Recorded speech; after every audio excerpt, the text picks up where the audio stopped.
This is Mike Spreitzer with episode number 1 of Geek for All Access. And on this episode, we are going to be discussing noise gates. There have only been about 3 noise gates that I've used since I started playing guitar. The first one, which almost everyone has probably used at some point in their life, is the Boss NS2. It's a very cool pedal. The second one would be the ISP Decimator pedal, which is also a great unit. And my favorite would be ISP's Decimator Pro Rag G.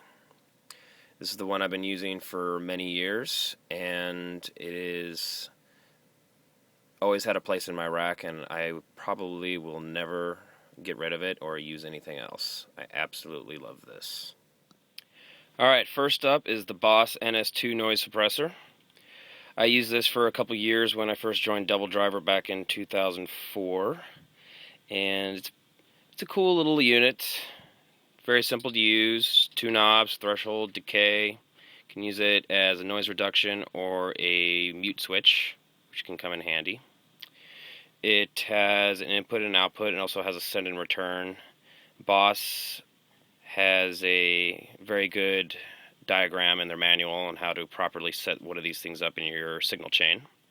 Another cool feature it has on the back is a power in and a power out, so you could daisy chain other pedals and to get power.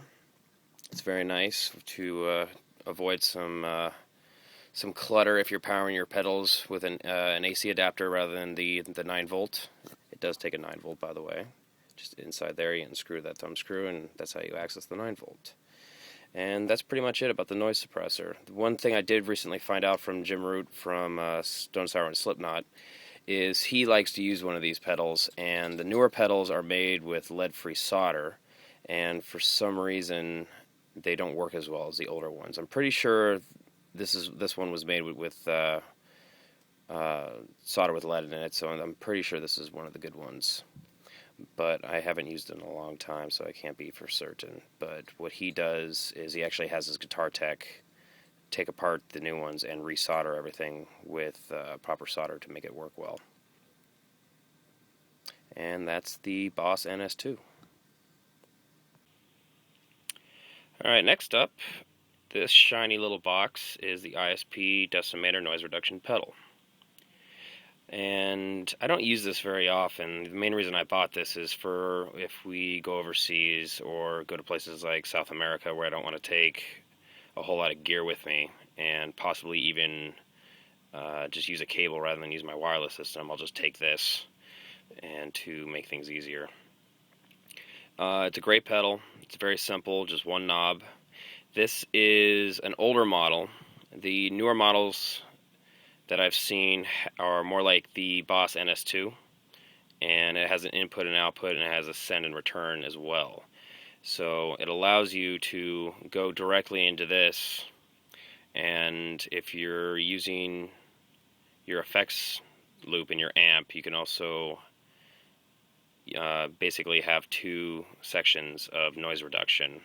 One basically and at the end of your signal chain before you hit your amp, and then have another one in your preamp section in your effects loop.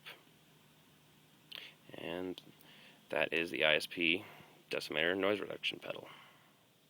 Okay, up last is the ISP Decimator Pro Rag G. This is my favorite unit, and this is what I take with me on tour. And this is the unit that I have in my studio at home. I have another one in my live rig, and I absolutely love it. Comes in very handy. It's got some cool features on it. Filter tracking, which I don't totally understand, but I'll show you how to use it. It's got, you can turn it on and off to see what kind of noise you got in the background. A line level and mic level switch, and it's 2 channels. So the way I run this is I go into my G system, which is my effects unit. I go out of it into the Decimator, out of the Decimator, and go into my amp, then out of my amp through the effects send. Then I go into channel 2, and then I send that out and back into the return of my effects loop, and that's how I hook it up. And it does a very good job. It's very transparent. It doesn't color your tone. And if, especially when you're traveling all over the place, you might get a lot of hum in one venue, and the next day might be totally quiet, so you never know what you're up against. But this thing has saved me many, many times, and I absolutely love it. Alright, here's the back panel of the ISP Decimator ProRack G. It's pretty simple. 2 channels. Now, this is a newer edition that they have on the newer versions of this. I do not have these ground lift buttons on my rack that I take with me on tour. I should probably switch this one out with the one that I use in my live rig, because I don't have any problems in my studio with any kind of ground hums or whatnot. But it's a cool little feature where you can lift and ground the channels. The only thing that's kind of a bummer about these units is the power supply. It comes with a wall wart AC power supply, which is not such a bad thing. It's a good thing that they kept it out of the unit, and the guys at ISP told me they did this on purpose because those things can generate noise, and it's a good idea if you're using one of these things to keep the wall wart away from cables and other units, because they do have a tendency to create some noise that can work its way into your signal path if you're using it. That's basically it, and I should also mention that the ProRack G is meant for high gain amplifiers.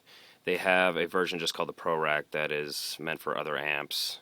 So if you're playing heavy metal, I highly recommend this unit. It will solve a lot of your noise problems if you've ever had any. It's not just a noise gate like the NS2, it is also a noise reduction unit. And it does seem to filter out a lot of noise in your signal that the NS2 would normally not take care of. And that's it. Alright, I've got my ISP back in my rack in my studio, and it's up and running. I'm going to show you or walk you through some of the features right now. First one we're going to go through, which is the most confusing aspect of this unit, is the filter tracking. Now, one thing that bugs me about this unit is the manual. It is a little confusing, and in the manual it states filter tracking control. This control adjusts the sensitivity of the filter threshold in relation to the downward expander threshold. Turning this counterclockwise increases the level at which the dynamic filter opens. Turning this counterclockwise decreases the level at which the dynamic filter opens. What the hell does that mean? I have no idea. That is completely over my head. Now, I was lucky enough to meet the owners of ISP at the NAMM convention a few years back when I first started using this, and I asked them about this filter tracking knob, and they told me how to use it, which I'm going to share with you now. So I'm all hooked up and running. Now, they explained to me is basically hold an open cord, turn the knob clockwise until you hear it make a difference, and then roll it back a little bit. So you can hear it cutting out a lot of the high frequencies as I turn it clockwise. I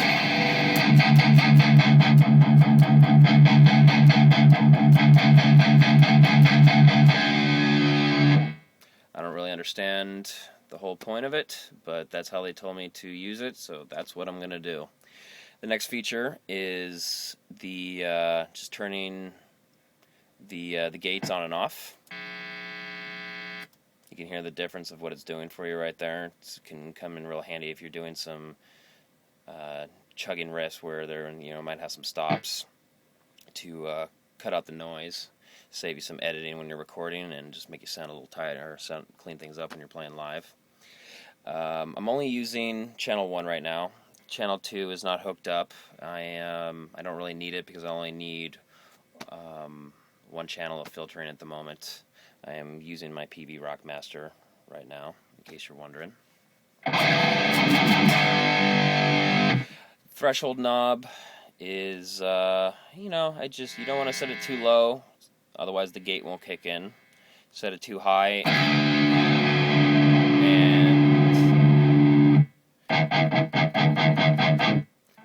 it might might start to close on you and mess with your tone, and you don't want that. So what I usually like to do is just turn my volume up on my guitar and put my hand up against the strings, mute the strings, and just find right around there when the gate is fully closed.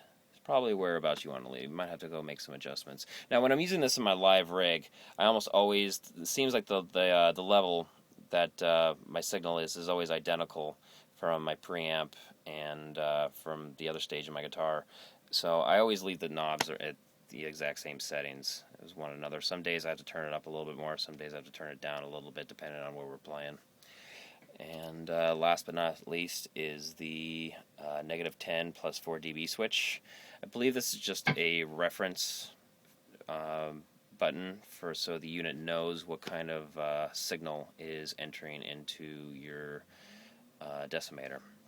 And we use high gain pickups, EMG 81s, so I tend to leave the button pushed in. I really don't notice a difference with it in or out.